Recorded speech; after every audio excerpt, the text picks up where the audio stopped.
In today's video, I am going to teach you how to identify and remove bots from Google Analytics 4. Bot traffic can quietly distort your data.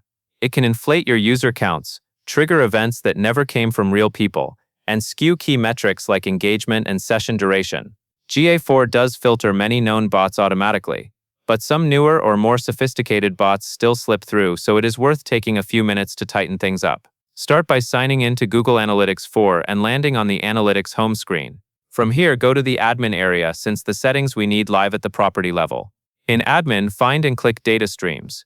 You will see your available streams such as web streams for different sites or regions. Select the web data stream you want to clean up. Make sure you pick the stream that is receiving the suspicious traffic, because these settings apply to the stream you choose. Once you are inside the stream details, click Configure Tag Settings. This is where several traffic quality controls are grouped together. Next, click Show More, sometimes labeled as Show All, to reveal additional options that are not visible by default.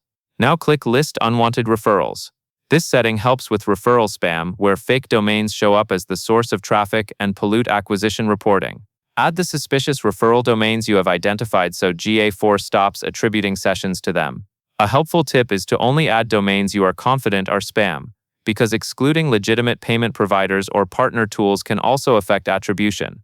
As you work through this, remember that GA4 may already be recognizing known bots and spiders in the background.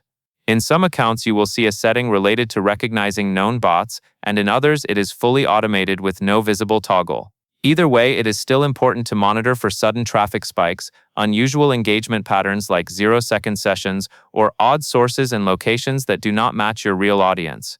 After you save your changes, give GA4 some time to collect new data.